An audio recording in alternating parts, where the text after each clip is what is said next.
Hello everyone, welcome back to my channel. Again we are back with PYQs because PYQs play a very important role in every exam, चाहे आप central level के दे रहे हो या फिर state level के दे रहे हो. So PYQs बहुत ज़्यादा important रोल प्ले करते हैं. एक तो फर्स्ट आप सेल्फ एनालिसिस के लिए बहुत ज़्यादा इम्पोर्टेंट रोल प्ले करते हैं. लाइक आपने कोई एग्ज़ाम किसी भी पेपर की तैयारी करी है तो उससे पहले PYQ सॉल्व करके आपको पता लगता है कि आपने कितना कर लिया है और कौन कौन से टॉपिक. एक चीज़ ये होती है कि आप सेल्फ एनालिसिस करते हो कि आपकी एक्यूरेसी कितनी आ रही है क्वेश्चंस में. सेकंड आपका एक और चीज़ प्लस पॉइंट क्या होता है कि जो क्वेश्चन है, क्योंकि हमारे पास सिलेबस तो लिमिटेड है, सिलेबस एक पैटर्न डिसाइडेड है कि इस पैटर्न में हमारे क्वेश्चंस आ रहे हैं और यहाँ से क्वेश्चंस आ रहे हैं. जैसे कोई टॉपिक है, जिस टॉपिक से क्वेश्चन पूछे गए हैं उसके जो बाकी ऑप्शंस हैं, बाकी ऑप्शंस को भी सॉल्व करते रहना है. उससे क्या होगा, बाकी ऑप्शंस को सॉल्व करके इस बार हो सकता है आपका कोई क्वेश्चन आया, नेक्स्ट टाइम पे उन्हीं ऑप्शंस में से क्वेश्चन आ जाता है. तो अगर आपका कॉन्सेप्ट क्लियर है ऑप्शंस को लेके, अभी आपने क्वेश्चन सॉल्व किया, बाकी सारे ऑप्शंस भी हल्के देख लिए, उनके बारे में आपको पता है कि ये वाला ऑप्शन यहाँ था, ये इससे रिलेटेड था, तो उससे क्या होगा, नेक्स्ट जो क्वेश्चन आएगा वो आपके क्वेश्चन के अराउंड ही होगा और आप इजीली उस चीज़ को सॉल्व कर लोगे. तो ये आपको हेल्प भी करता है. आपको कंटेंट पता लग रहा है कि क्वेश्चन पूछे कौन से पैटर्न से जा रहे हैं, कहाँ से पूछे जा रहे हैं, मोस्टली कौन कौन से टॉपिक आपने बहुत अच्छे से पढ़ लेना है, इस चीज़ पर ध्यान देना है. तो PYQs बहुत इंपॉर्टेंट रोल प्ले करते हैं, चाहे आप प्रीलिम्स की बात करो या मेंस की बात करो. ठीक है, तो जैसे कि आपने थंबनेल से देख ही लिया है, अभी हम मेन फोकस करेंगे PCS, उत्तराखंड PCS. उत्तराखंड क्या है, ये किसी भी स्टेट का PCS आप दे रहे हो तो क्वेश्चन GS GK का पोर्शन सेम ही रहता है, तो उसमें आपको हेल्प करेगा. ठीक है, तो फर्स्ट क्वेश्चन हम देखते हैं. ये फर्स्ट क्वेश्चन आपकी स्क्रीन पे, आपको लिस्ट 1 और लिस्ट 2 को मैच करनी है. लिस्ट 1 में आपको एक्ट्स दिए गए हैं और कौन सा एक्ट किस चीज़ से रिलेटेड था ये आपको करेक्ट सीक्वेंस में लगाना है. तो फर्स्ट आपको दिया है, तो फर्स्ट आपको लिस्ट में फर्स्ट है आपका इंडियन काउंसिल एक्ट ऑफ 1861. 1861 का एक्ट आपका कब का है, उसमें क्या दिया गया है, ये आपको डिसाइड करना है. तो 1861 में आपको पता है, आपने पूरा कर रखे सारे एक एक्ट्स की लिस्ट बना लो. अगर आपको ऐसे कंफ्यूजन रहता है तो सारे एक्ट्स की लिस्ट बना लो, क्योंकि इंपॉर्टेंट है सारे. आप लिस्ट बना लो, लिस्ट के सामने उनका कौन सी एक्ट में क्या चीज़ आई थी, क्या इंपॉर्टेंट थी, वो आप मेंशन कर सकते हो, जिससे आपको पढ़ने में आसानी रहेगी. ठीक है, तो 1861 के एक्ट से क्या हुआ, beginning of the process of decentralisation, यानी कि विकेंद्रीकरण की प्रक्रिया की शुरुआत हुई. विकेंद्रीकरण स्टार्ट हुआ इस टाइम से 1861 में. तो आपका ऑप्शन ए का 3 हो जाएगा. आपके पास नीचे सीक्वेंस दिए गए हैं तो सबको आपको चेक करना पड़ेगा. ए का 3 दिया गया है. कभी कभी आपको क्वेश्चन सॉल्व करने के लिए अपना नॉर्मल सा लोग क्या करते हैं, बहुत सारे ऑप्शन आ गए और मुझे तो एक्ट पता ही नहीं है, मतलब एक आध पता है बाकी सब नहीं पता है, तो मैं कैसे सॉल्व करूँ, ऐसे उस क्वेश्चन को स्किप कर देते हैं. कभी भी ये चीज़ मत करना. आप एक चीज़ देखो, जो आपको आता है उसको टिक करो. जैसे कि यहाँ पे बहुत इजीली अगर आपको पहला ऑप्शन आता है कि ये डिसेंट्रलाइजेशन के लिए था, तो आपको आपका फर्स्ट का 3, आप फर्स्ट का 3 देखोगे, एक ही ऑप्शन में ऑप्शन सी. अभी आपका आंसर क्लियर हो चुका है कि ऑप्शन सी आपका बिल्कुल करेक्ट आंसर है 100%. बाकी आपको बाकी एक्ट पता नहीं है कि कौन सा एक्ट किस चीज़ से रिलेटेड है, बट आप इजीली ये क्वेश्चन सॉल्व कर सकते हो. तो कभी भी 100% ये मत सोचना कि हमें सारी ये चीज़ें आती हों तभी, और एक स्ट्रेस नहीं लेना है दिमाग में कि फर्स्ट क्वेश्चन, सपोज आपका फर्स्ट क्वेश्चन आया, आपने नहीं पढ़ा है, कोई बात नहीं, स्किप कर दीजिए. आप 2-4 पेज पलट के नेक्स्ट क्वेश्चन से स्टार्ट कीजिए. हो सकता है कि आपको अभी जो पैटर्न आपका आया है, फर्स्ट क्वेश्चन आपको नहीं आ रहा, सेकंड नहीं आ रहा, या फिर उनमें से ऑप्शन नहीं आ रहे. कभी कभी ऐसा हमें क्वेश्चन पढ़ के लगता है कि हमें नहीं आता, लेकिन अंदर जाके जब आप ऑप्शंस देखते हैं तो नॉर्मली सिंपल से क्वेश्चन होते हैं. ठीक है, तो इसका सेकंड का देखते हैं हम. इंडियन काउंसिल्स एक्ट ऑफ 1909, भारतीय परिषद अधिनियम 1909. 1909 इसे मार्लियामेंटो एक्ट भी बोलते हैं. तो आपने इसका ऑप्शन देखना है. ऑप्शन 2 हमारा बिल्कुल राइट हो जाएगा, मार्ले मिंटो किसके लिए, कम्युनल रिप्रेजेंटेशन। तो ऑप्शन बी का हमारा 2 आंसर रहेगा। नेक्स्ट आपका है थर्ड, हम देखेंगे गवर्नमेंट ऑफ इंडिया एक्ट 1919 यानी कि भारतीय शासन अधिनियम 1919, ये रिस्पॉन्सिबल था बाइकैमरलिज्म। बाइकैमरलिज्म का मतलब है द्विसदनी आइन, ये है बाइकैमरलिज्म। इसका फोर्थ ऑप्शन हमारा बिल्कुल राइट हो जाएगा। नेक्स्ट है आपका D, government of India act of 1935। 1935 आप सबको पता है abolished dyarchy in the provinces. पहले से आपको पता है प्रांतों में बटे हुए थे, यानी कि अलग अलग प्रोविंसेस होते थे। तो उसमें क्या डायरकी सिस्टम, द्वैध शासन जो है उसको अबॉलिश्ड यानी कि समाप्त कर दिया गया था। तो ये 1935 का एक्ट हमारा हो जाएगा प्रांतों में द्वैध शासन की समाप्ति। ठीक है, तो हमारा ऑप्शन सी यहाँ पे बिल्कुल राइट हो जाएगा। देखो यहाँ पे एक क्वेश्चन आपने सॉल्व नहीं किया, एक क्वेश्चन के साथ साथ बाकी सारी चीजें, बाकी सारे एक्ट्स के बारे में भी आपको बिल्कुल पता चला। ठीक है, तो ऐसे करके पीवाईक्यू सॉल्व करने से क्या होता है, आपके 2-3 टॉपिक एक साथ तैयार हो जाते हैं। नेक्स्ट क्वेश्चन है आपकी स्क्रीन पे, नेक्स्ट क्वेश्चन आपके स्क्रीन पे है, विच one of the following committee was constituted for the reforms in tax structure. Tax structure के रिफॉर्म के लिए कौन सी कमेटी बनाई गई थी, ये बिल्कुल पता है आपको, चलेया कमेटी, यानी कि ऑप्शन ए आपका बिल्कुल राइट हो जाएगा। कुछ कुछ क्वेश्चन ऐसे होते हैं जो आपको क्वेश्चन पढ़ते ही आपके माइंड में आंसर आ जाता है। हालांकि आजकल ऐसे क्वेश्चन आना बहुत रेयरली, एक या दो क्वेश्चन ऐसे आते हैं कि आप क्वेश्चन पढ़ते हो, ऑप्शन आपके 4 सिंपल से ऑप्शन दिए हैं, अगर आपको पता है आप टिक लगा लोगे। ऐसे सिंपल क्वेश्चन अब आने बंद हो गए, अब आपके स्टेटमेंट और असर्शन, रीजन और ऐसे वाले क्वेश्चंस आ रहे हैं। मतलब एक क्वेश्चन में आपसे 4-5 क्वेश्चन की डिटेल पूछ लेते हैं। ठीक है, तो उन सब के लिए भी आपने अपना माइंडसेट तैयार करके रखना है कि आपको इजी क्वेश्चन नहीं मिलते हैं, आपको अपना माइंडसेट करके रखना होगा कि आपको एक ही क्वेश्चन में 4-5 क्वेश्चन पूछे जा रहे हैं। अब आप केवल, पहले से क्या होता था 100 क्वेश्चन आते थे, 100 क्वेश्चन आपने इजीली सॉल्व कर लिए, तो 100 में से मतलब 100 ही क्वेश्चन आते हैं, 70 या 70 प्लस 80, 90 ऐसे कट ऑफ चली गई, आपने कर लिया।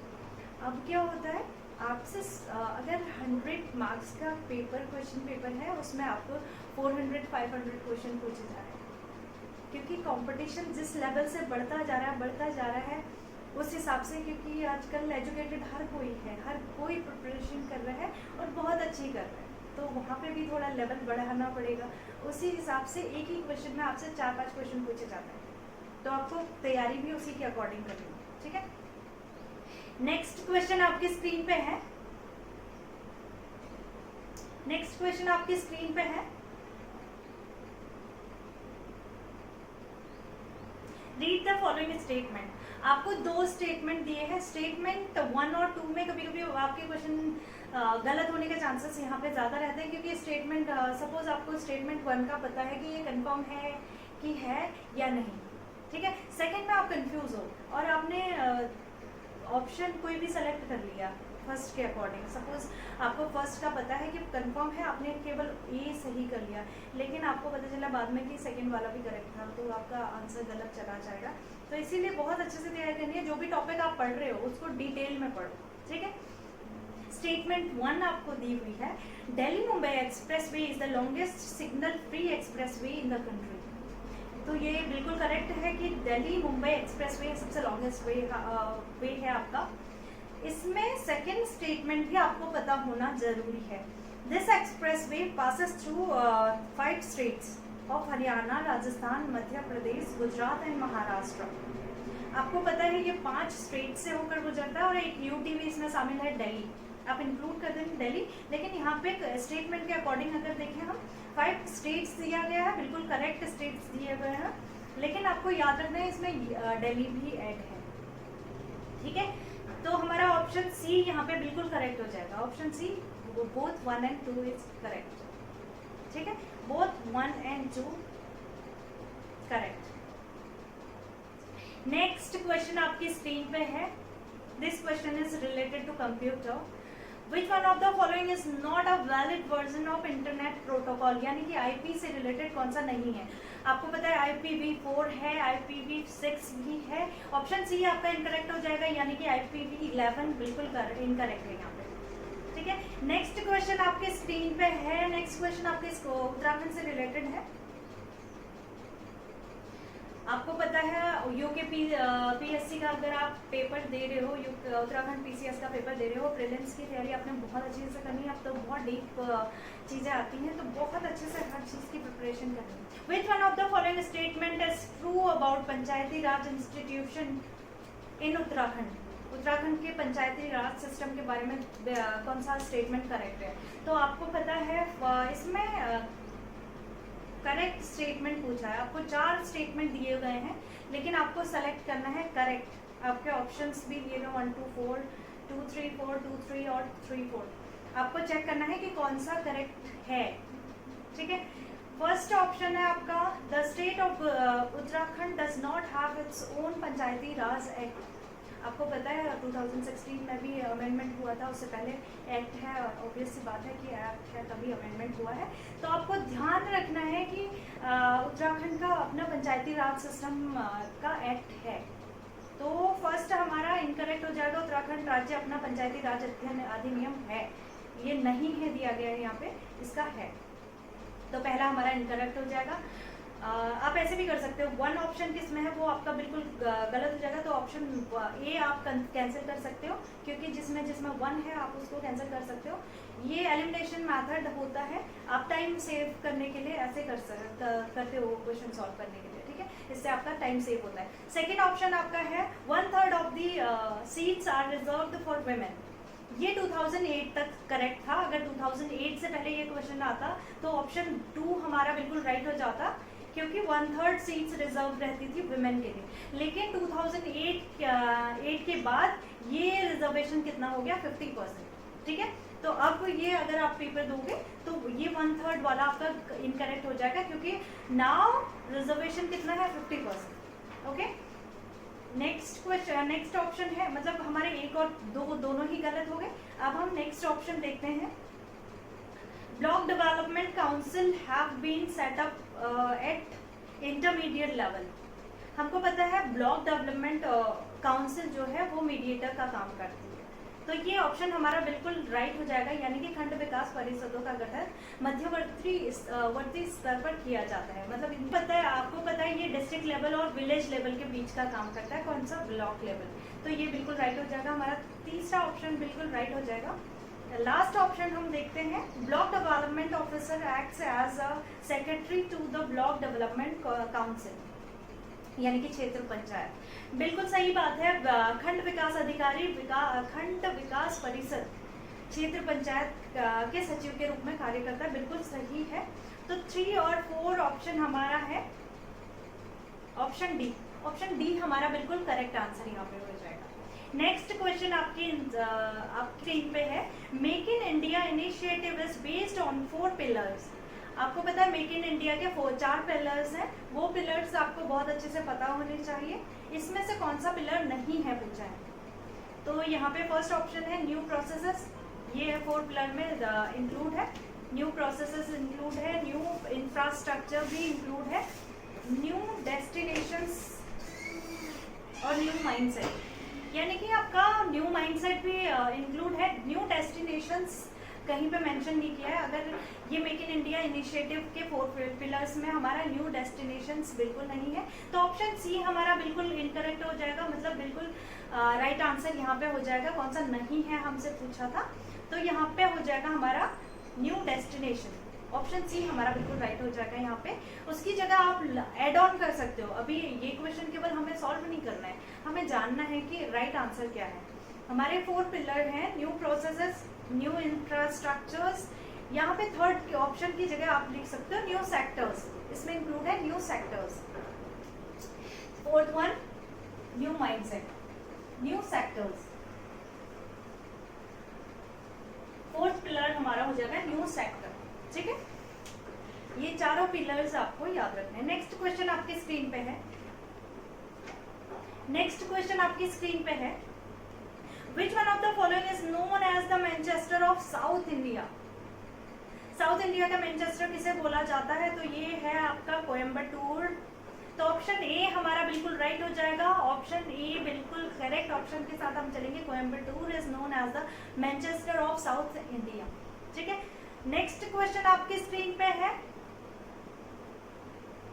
यहाँ पे कुछ पासेस दिए गए हैं। पासेस क्या होते हैं, सबसे पहले आपको वो जानना होगा। पासेस, अगर आप हिली एरिया में रहते हैं तो आपको पता होगा पासेस क्या होते हैं। दो कोई भी हिल एरिया है, दो हिल्स हैं, हिल्स को पास करने के लिए, मतलब उसको क्रॉस करने के लिए जो रास्ते बने रहते हैं, पतले से रास्ते बने रहते हैं जो दो हिल्स को क्रॉस कराने के लिए। ये सपोज ये हिल 1 है, हिल 2 है, इसको क्रॉस करने के लिए हमें जो एक पतला सा रास्ता होता है वही पास उसे बोलते हैं। तो ये पासेस या फिर इन्हें हिंदी में दर्रे बोला जाता है। तो ये क्या होते हैं, एक हिल से दूसरे हिल तक पहुंचने का रास्ता है और बहुत पतले से होते हैं। तो ये कौन सा पास कहाँ पे है, ये हिली एरिया के हैं। ठीक है, कौन सा पास कहाँ पे लोकेटेड है ये आपको बहुत अच्छे से याद रखना है। तो यहाँ पे ऑप्शन दिए गए हुए हैं। फर्स्ट आपको कुछ स्टेट्स दिए गए हैं, पासेस दिए गए हैं, आपको करेक्ट आंसर देखना है कि कौन सा पास कहाँ पे है। तो फर्स्ट है हिमाचल प्रदेश। हिमाचल प्रदेश में हमारा रोहतांग पास है। तो ए का 2 हो जाएगा हमारा। ए का 2 अगर हम नॉर्मली आंसर हम एग्जाम हॉल पे बैठे हैं तो हम कैसे सॉल्व करेंगे। ए का 2 अगर आप श्योर हो तो आप देखो कि ए का 2 किस में है, ऑप्शन डी। ऑप्शन डी आपका बिल्कुल राइट हो जाएगा। बाकी आपको चेक करने की जरूरत नहीं है if you are sure about that option. ठीक है, अगर आप पहले ऑप्शन में 100% आपकी श्योरिटी है तो आप टिक करो, नेक्स्ट बढ़ते जाओ, इससे आपका टाइम सेव होगा। अगर आपको पता नहीं है तो आप नेक्स्ट पे जा सकते हो। उत्तराखंड, कुछ क्वेश्चन ऐसे इजीली सॉल्व किए जा सकते हैं। हालांकि आजकल ऐसे आते नहीं है कि आप एक ऑप्शन करेक्ट कर दो, बाकी सब आराम से आपको सॉल्व बनी सी खिचड़ी ही मिलेगी, आपको सारे सॉल्व करने पड़ते हैं। लेकिन आपको कुछ पेपर, अगर आप 1 डे एग्जाम दे रहे हो तो आप आसानी से ऐसे क्वेश्चन सॉल्व कर सकते हो। सेकेंड, उत्तराखंड का पास है, नीति पास आपको पता है, तो नीति ये उत्तराखंड में है। बी ऑप्शन का 3rd हो जाएगा। ठीक है, नेक्स्ट है सिक्किम। सिक्किम में कौन सा पास है, सिक्किम में है नाथुला। नाथुला हमारा सिक्किम में लोकेटेड है। अरुणाचल प्रदेश में हमारा है दिहांग पास। तो यहाँ पे ऑप्शन डी हमारा बिल्कुल राइट हो जाएगा। हम लोग चलेंगे ऑप्शन डी के साथ। ठीक है, नेक्स्ट क्वेश्चन आपकी स्क्रीन पे है। नेक्स्ट क्वेश्चन आपकी स्क्रीन पे है। In one of the following cases, the Supreme Court of India ruled that the Parliament cannot take away any of the fundamental rights which is sacrosanct in nature. यानी कि निम्न में से कौन सा ऐसा एक्ट है जो भारत के सर्वोच्च न्यायालय ने निर्णय दिया था, जिसमें ऐसा निर्णय दिया था कि संसद जो है कि पार्लियामेंट मौलिक अधिकारों को छीन नहीं सकती क्योंकि वे पवित्र प्रकृति हैं। उसकी प्रकृति एकदम पवित्र है, वो बेस है। जो फंडामेंटल राइट्स हैं वो हमारे बेस हैं। ये कौन से एक्ट में कहा था गवर्नमेंट ऑफ इंडिया ने, तो ये सुप्रीम कोर्ट ने, सॉरी, ये कौन सा एक्ट ने कहा था, सुप्रीम कोर्ट ने। तो ये कहा था गोलकनाथ के केस 1967। तो ऑप्शन डी आपका बिल्कुल राइट हो जाएगा। ये इसमें सुप्रीम कोर्ट ने डिसाइड किया था, मतलब फाइनली बताया था कि ये निर्णय लिया था कि संसद मौलिक अधिकारों को हटा नहीं सकती या छीन नहीं सकती, कुछ भी छेड़छाड़ उनमें नहीं कर सकती। ठीक है, ये गोलकनाथ केस 1967। आपको ईयर भी याद रखना है, कभी कभी आपको हो सकता है ईयर वाइज लगाने को देते हैं। ठीक है, नेक्स्ट क्वेश्चन आपकी स्क्रीन पे है। ये नेक्स्ट क्वेश्चन आपकी स्क्रीन पे है। Which country was beaten by the Germany to win the International Hockey Federation FIH Men's Hockey World Cup 2023 held in Odisha, India? Bharat के ओडिशा में आयोजित अंतर्राष्ट्रीय हॉकी महासंघ पुरुष हॉकी टीम 2023 में जर्मनी ने किसको हराया? तो कौन सी कंट्री को हराया था? ये है ऑप्शन बी के साथ हम चलेंगे, बेल्जियम। बेल्जियम इसका करेक्ट आंसर है। 2023 में बेल्जियम को जर्मनी ने हराया था। ठीक है, नेक्स्ट क्वेश्चन है आपकी स्क्रीन पे है। आपको क्या करना है, करंट अफेयर्स भी साथ साथ चलते रहेंगे, स्पोर्ट्स से रिलेटेड, हर किसी चीज़ से रिलेटेड, क्योंकि 15-16 क्वेश्चन आपके मतलब करंट अफेयर्स के का भी वेटेज आपका बहुत ज़्यादा है, तो उसको भी आपने टाइम देना है। हर रोज आप करंट अफेयर्स देखिए। तो ऐसा नहीं है कि आप एक प्रेशर लेके एक ही दिन करंट अफेयर्स आपने एक ही दिन में पूरा वो करना है। आप डेली कुछ क्वेश्चन देखिए करंट अफेयर्स के, 4-5 क्वेश्चन डेली नोट कर लीजिए कि बहुत इंपॉर्टेंट है, ये हमें लगता है कि आ सकते हैं। या मैच देखिए, न्यूज़ देखिए 1 घंटा डेली, तो आपका करंट अफेयर्स वहीं से तैयार हो जाएगा। नेक्स्ट क्वेश्चन आपकी स्क्रीन पे है, विच one of the following countries does not share boundaries या बॉर्डर विद इजराइल। जॉर्डन है, लेबनान भी है, लेकिन ईरान नहीं है। ईरान इजराइल के साथ सीमा साझा नहीं करता है, तो ईरान यहाँ पे बिल्कुल करेक्ट आंसर हो जाएगा। ऑप्शन डी हमारा बिल्कुल करेक्ट आंसर हो जाएगा। नेक्स्ट क्वेश्चन पे चलते हैं। नेक्स्ट क्वेश्चन आपकी स्क्रीन पे है, अगेन आपके पास लिस्ट 1 और लिस्ट 2 है। लिस्ट 1 में आपको कुछ स्टेटमेंट्स दिए गए हैं, लिस्ट 2 में उनके आर्टिकल्स दिए गए हैं। आर्टिकल्स भी सारे आर्टिकल्स आपको याद नहीं रखने हैं, बट कुछ इंपॉर्टेंट आर्टिकल्स हैं जो बार बार पूछे जाते हैं, तो वो उनकी लिस्ट बना लेनी है आपने और उनको याद करते रहना, रिवाइज करना है हर रोज। स्टडी कॉर्नर आपका जहाँ पर भी है वहाँ पे आपने लिस्ट पेस्ट कर लेनी है। अगेन आपको मैच द फॉलोइंग करनी है, स्टेटमेंट 1 को स्टेटमेंट 2 से मैच करनी है।